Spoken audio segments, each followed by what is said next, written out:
Good afternoon, everyone. Again, I hope you're all well, and I hope we'll have a good week, and everyone will stay well. This week's parsha is Yitro.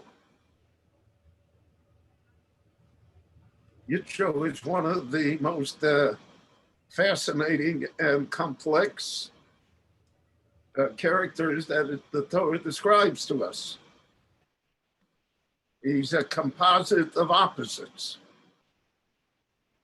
And we see that in the first pasuk in this week's parsha. Vayishma Yisro Kohen Midyon Chosei Moshe. Yisro, who is Kohen Midyon. Kohen Midyon means he's the high priest of Midyon. He's a priest of idolatry, of paganism. And he's Chosei Moshe, he's Moshe's father-in-law. So we know that in life, such things happen. I know personally of cases where the children of Protestant ministers converted to Judaism and married Jewish men and have children and grandchildren and great-grandchildren that are studying in yeshivas. Such things happen. The Gemara itself says that Bnei Bonov from Sancheriv, who destroyed the northern kingdom of Israel, the king of Ashur, so his descendants studied Torah, were famous for studying Torah. So that can happen. But we're not talking here about descendants, we're talking about the same person. And from the language of the text of the pasuk, it seems to be that this was at the very same time. He is simultaneously Kohen Midyon and Chosei Moshe at the same time. So that shows a conflicted conscience, a conflicted character. Now the Medrash teaches us that Yitro had relations before with the Jewish people. The Paro had 3 advisors as to what to do with the Jewish people. So one was Yitro, one was Bilam, and one was Eov. It's a famous Medrash.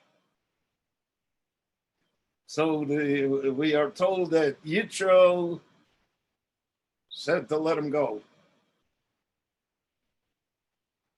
He said, don't start up with the Jewish people. It's not going to get you anywhere. It's not worth it. Don't enslave them. Let them go. Eov Shosak, Eov was quiet. He didn't oppose the slavery.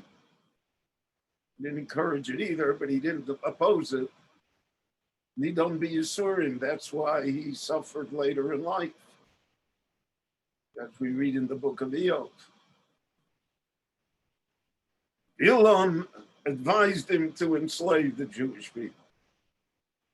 So Bilam is true to himself throughout the entire Torah. Bilam is a Rasha from the beginning, and he's a Rasha at the end. He doesn't change his colors. He's very simple to understand. Eov, to a certain extent, is also understandable. Eov figures Paro isn't going to listen to him. Paro's going to do what he wants to do. And Eov is convinced that Paro wants to enslave the Jewish people. So it's useless for him to say anything.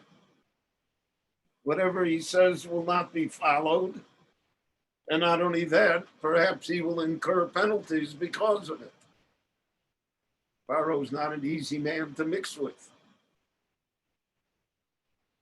So therefore, he figured that the best degree of valor here is quiet, silence, no opinion, no comment. I abstain. Nevertheless, he is punished for that, because silence in the face of evil is not commendable. Certainly is worthy of punishment and criticism. So therefore, he was so judged that he suffered. Bilam, Bilam is, I mentioned, he's true to his colors. That's how Bilam is going to be. He's going to curse the Jewish people. God will change the curse into blessings, but that's what he meant. It's clear what he meant. And therefore, he will yet die at the hands of the Jewish people in the war on Midian. So Yitro has a very positive side to it. He tells Paro, don't enslave the Jewish people. And because he does that,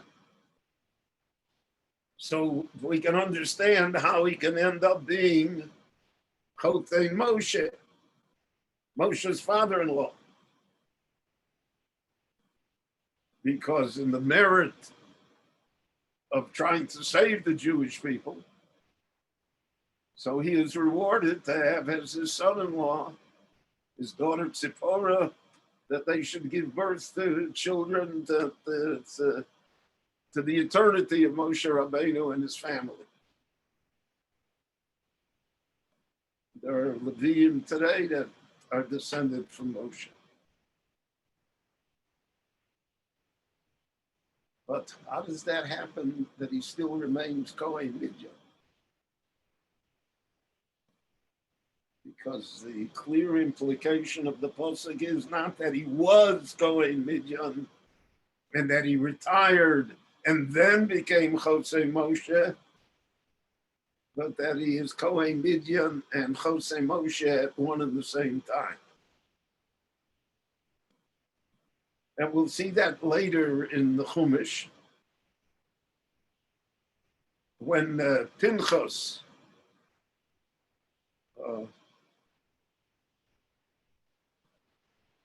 rises against Zimri and kills him because of his public display of immorality with the woman of Midian, the princess of Midian.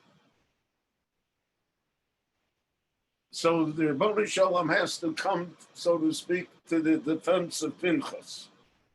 Pinchas ben Elazar ben Aaron HaKohen Yeshivas Chamosi.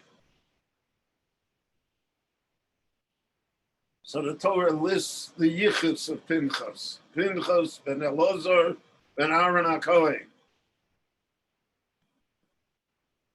So Rashi points out that the reason for that was because the family of Aaron also married daughters of Yitro. And therefore Yitro is their grandfather.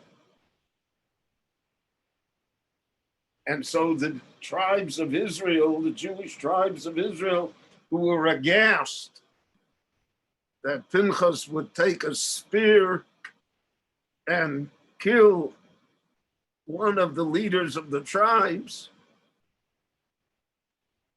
So they wanted to take vengeance upon Pinchas. They said, that the reason is Avihimo Shepitem Agolim Lavodah Zorah. He had a zayda that he fattened up the calves to sacrifice them to Avodah Zorah. That's Yitro. That's where he got it from. That's why he can kill the Jewish leader. The Lord has to come, so to speak, and defend Pinchas and say that's not where he got it from. That he is rather Pinchas ben Elazar ben Aaron HaKohen, and that his act of zealotry, the only instance that we have in the entire Tanakh of zealotry that is approved, his act of zealotry is acceptable. But you see again that what the image of Yitro amongst the Jewish people. The image of Yitro is that he's Kohen Midyan. And they never could quite reconcile how Kohen Midyan could become Chosei Moshe.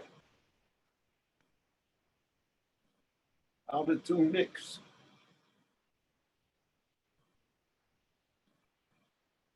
And then you have the fact that Yitro gives advice to Moshe. Yitro really is the author of how Moshe should set up the civil service and the judicial system of the Jewish people. It's Yitro's advice that makes Sorei Alofim, Sorei Meo, Sorei Chamishim, Sorei Asoros. Yitro has a whole parsha in the Torah.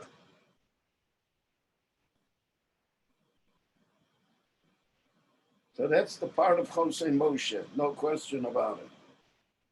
The greatness of Yitro.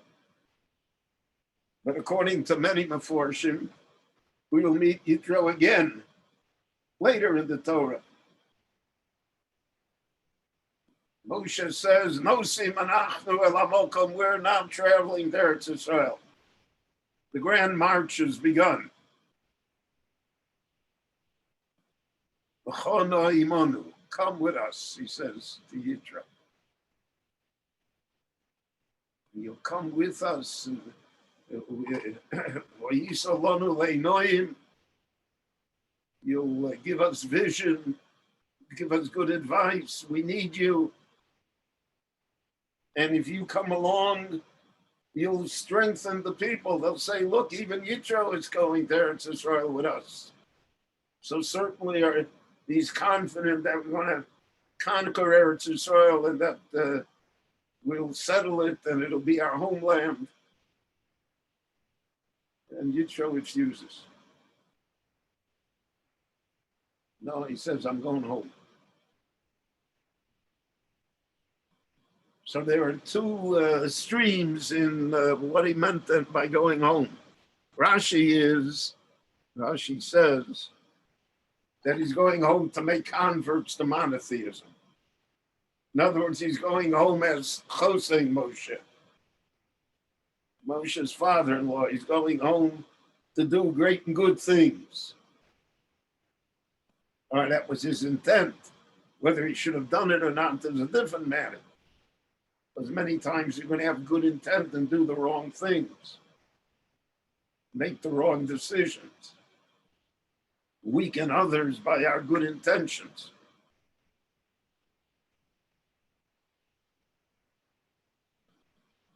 But Rashi is of the opinion that Yitro is going back to help bring converts to monotheism.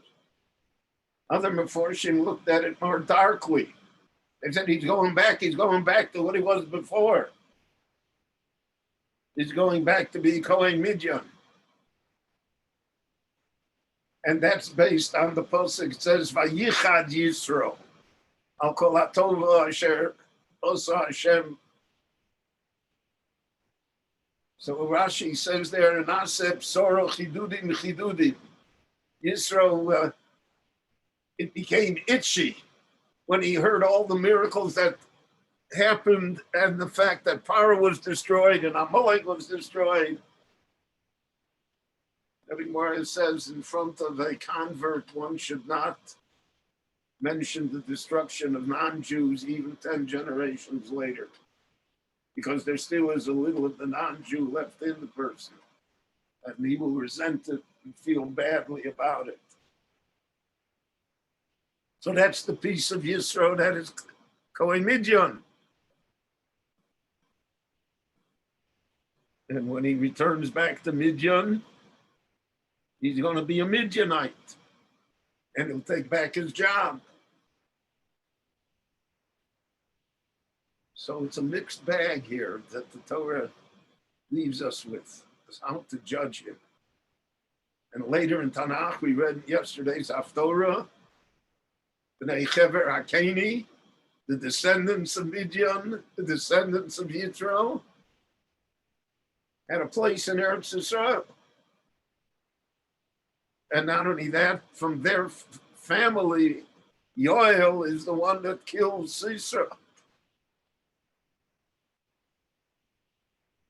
So the Torah purposely leaves us with this somewhat confused picture so that we don't judge people. We don't know how people are too complicated for human judgment. They're too conflicted to be put into one box and say, this is it. And that's a great lesson.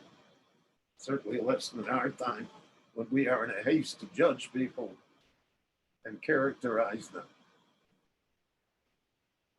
So, fascinating person, Yitro, one worthy of our study and appreciation. I want to thank you all for listening. Have a very good day and a very good week. And Emir Hashem, good things we will hear one from another.